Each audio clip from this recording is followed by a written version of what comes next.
நாங்கள் கொடுக்கறது திரள் நிதி பிச்சைன்னா நீங்கள் என்ன செக்கு பிச்சை எடுக்கிறீங்களா இப்போது? தமிழ்நாட்டோட கடன் அடைக்கிறதுக்கு செக்கு பிச்சை எடுத்துகிட்டு இருக்காருப்பா இப்போ அவரு. நாங்களாவது குடத்துல தான், அது வெறும் 500 100 தான். நீங்கள் லட்சக்கணக்கில் இப்போ பிச்சை எடுக்கிறீங்க. இப்போ யார் பிச்சைக்காரன்னு எனக்கு தெரியணும்.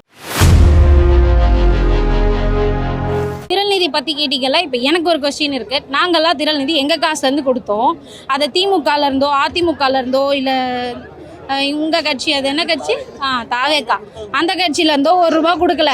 அப்புறம் ஏன் இவ்வளோ பதறீங்க? நான் உழைச்ச காசு, எனக்கு நான் சம்பாரித்த கம்பெனியில் போட்ட அமௌண்ட் எடுத்து நான் கொடுக்குறேன். உனக்கு என்னத்துக்கு அதை பற்றி?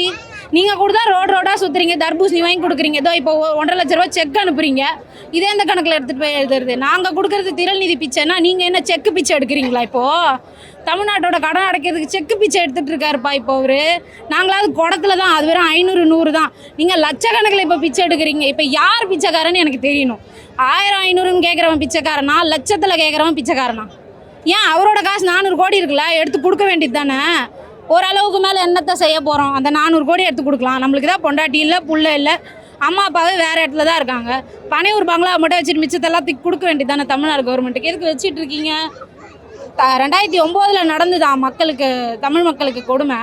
இவர் வந்தது 2026 இத்தனை வருஷம். என்ன போன வீடியோவில் கேட்டிருந்தீங்கல்ல, இவ 10 வருஷமாக கோமாவில் இருந்தாலும். நான் உங்களை கேட்குறேன், இவர் எத்தனை வருஷமாக கோமாவில் இருந்தார்? 2009 நடந்ததுக்கு 2026 வந்து சிஎம் எலெக்ஷனில் நிற்கிறாரு. இவ்வளோ வருஷமாக குருவி சுறான்னு நடிச்சிட்டு இருந்தாரா? அப்போ தெரியலையா? தெரியுது, அவரு தாங்க கோமாவில் இருந்திருக்காரு. ஏன்னா என் பெரியப்பா ஒரு மேடையிலையும் ஏறி சொன்னார், 10 லட்சம் கோடி கடன் இருக்குது, 10 லட்சம் கோடி கடன் இருக்குது.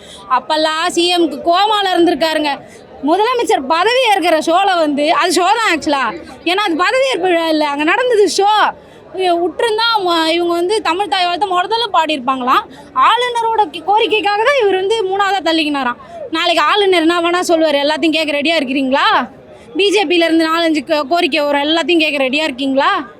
தமிழ் தாய் வாழ்த்து ஏன்டா 3ஆவதாக தள்ளுன்னு கேட்டால் அதான் பாட்டாங்கல்ல. அப்புறம் என்ன, நீ சாகும் போது எடுத்து தண்ணி குத்துட்டோம், பரவாயில்ல சாகாமல் தடுத்துட்டோம்ல அப்படின்னு சொல்ல முடியுமா? தமிழ் எதுக்கு முக்கியம்னே உங்களுக்கு புரிய வைக்க முடியல. இதில் தமிழ் தாய் வாழ்த்து 3ஆவதாக போனால் என்ன, அது பாடாமல் போனால் உங்களுக்கு என்ன பிரச்சனை வரப்போகுது? ஐயோ, இது வேற ஒரு கொடுமை. ஒரு 6 மாதம் டைம் கொடுங்க, 6 மாதம் டைம் கொடுங்க. அப்போ பொறுமையாக 5 வருஷம் கழிச்சே வந்திருக்கலாம்ல, நல்லா டைம் எடுத்து. இப்போ இந்த 10 லட்சம் கோடி அடுத்து வர முதலமைச்சர் எப்படி கடன் அடைக்கிறாரு எல்லாம் பார்த்துட்டு பொறுமையாக உள்ள வந்திருக்கலாமே. எதுக்கு தபதபதபதன்னு ஓடியான்ட்டீங்க? இப்போ வந்து பயப்படுறீங்க, ஐயோ இவ்வளோ கடன் இருக்குது, அவ்வளோ கடன் இருக்குது. கொடுங்க, ஆதவர்ஜுனா மாமியார்கிட்டேருந்து வாங்கி கொடுங்க, அவங்க மாமனார்கிட்டேருந்து வாங்கி கொடுங்க, அவர்கிட்டேருந்து வாங்கி கொடுங்க, அவர் மச்சனை அங்கே பாண்டிச்சேரியில் நிற்கிறார்ல அவர்கிட்டேருந்து வாங்கி கொடுங்க. எல்லாரும் கொடுங்கப்பா. நீங்கள் தான் மக்களுக்கு சேவை செய்ய வந்தீங்க, நீங்கள் கொடுங்க காசை. மக்கள்கிட்டேருந்து இதுக்கு ஒரு லட்ச ரூபாய்க்கு செக் வாங்குறீங்க.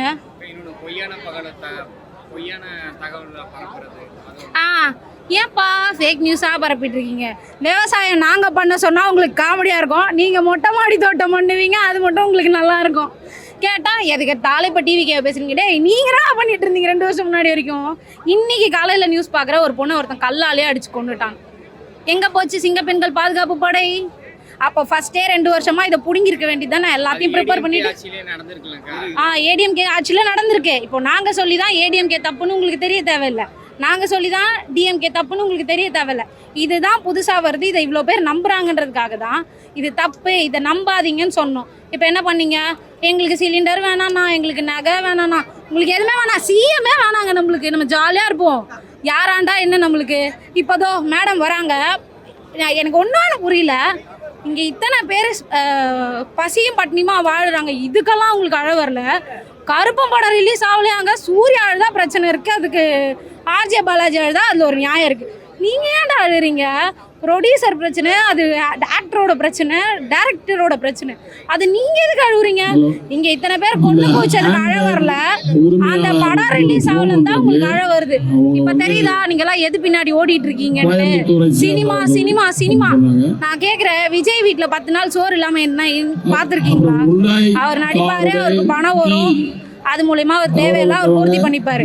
உனக்கு என்ன தேவையோ அதை மட்டும் பாரு. என்ன கேட்குறாங்க, சீமா என்ன சொல்றாரு, விவசாயத்தை வச்சு காப்பாத்திடுவாரா?